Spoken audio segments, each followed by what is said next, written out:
Afghanistan is often described in headlines as a battlefield, but for millions of people, it's a home of markets, farms, weddings, and school mornings interrupted again and again by forces far larger than any village.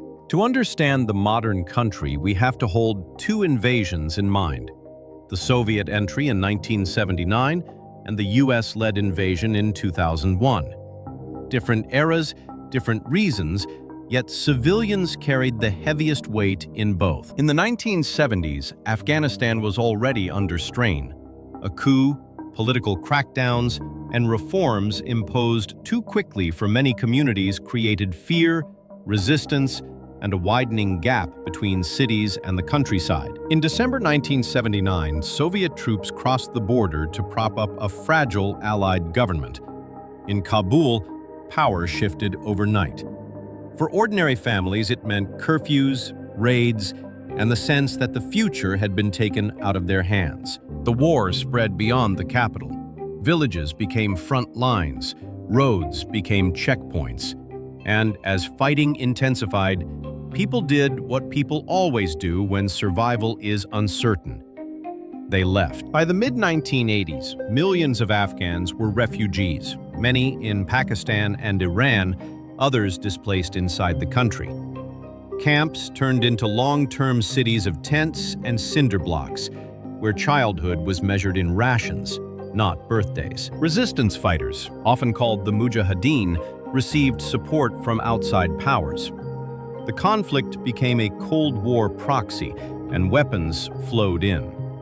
But for civilians, the defining experience was instability, sudden violence, lost livelihoods, and the daily math of risk. When the Soviets withdrew in 1989, many hoped the nightmare would end. Instead, Afghanistan slid into civil war. Neighborhoods that had survived the earlier fighting were shelled. Trust fractured along political and ethnic lines. Out of exhaustion and chaos, the Taliban rose in the 1990s, promising order.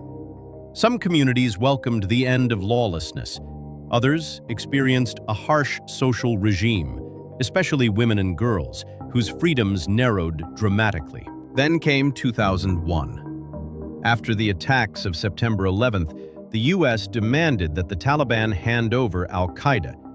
When that did not happen, a US-led coalition invaded, working with Afghan allies to topple the Taliban government. The initial campaign moved quickly, but speed didn't mean safety.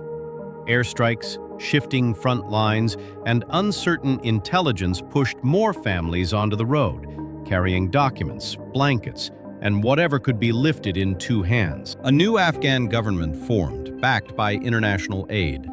In some places, clinics reopened and schools expanded.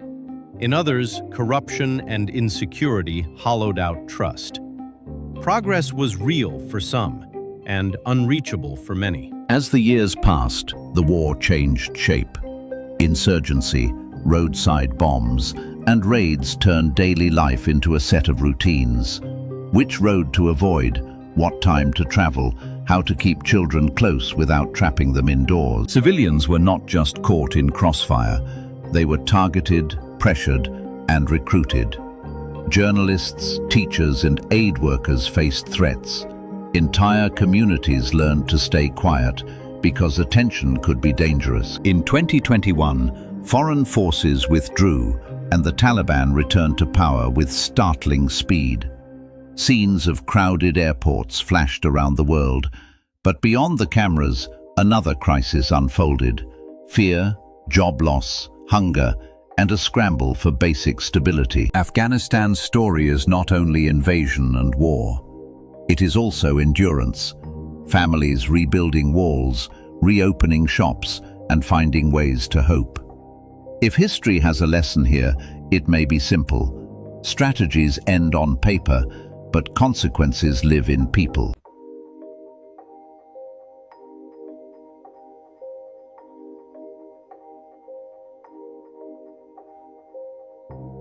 I came here with a checklist in my head.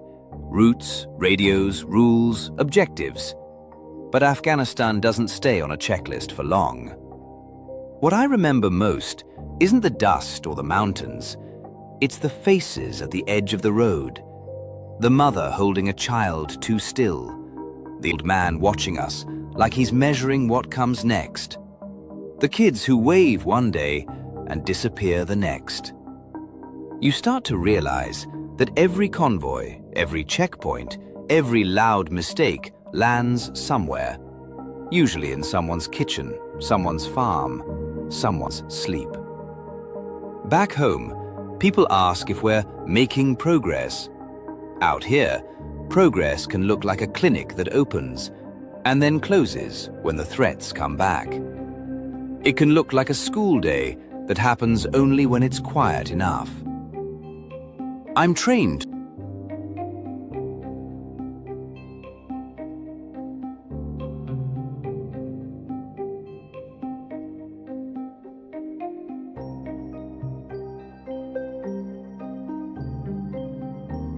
I keep thinking about the families at the edge of the road.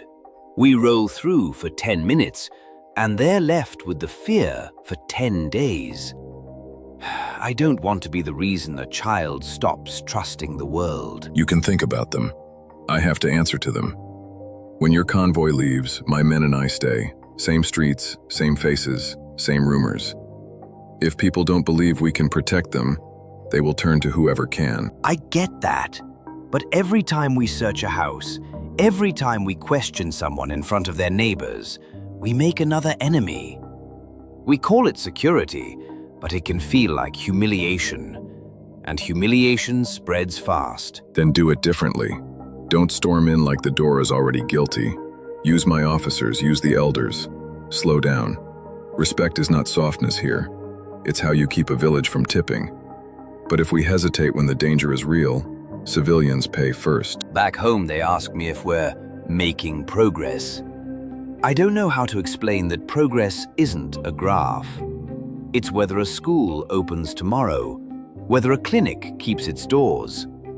Some days it feels like we're measuring the wrong things. Then tell them the truth. Tell them this country is not a project you can finish and walk away from. We live inside the consequences of mistakes, of promises, of every deal made too quickly. If you want to help civilians, stop chasing quick wins. Help us survive the long season.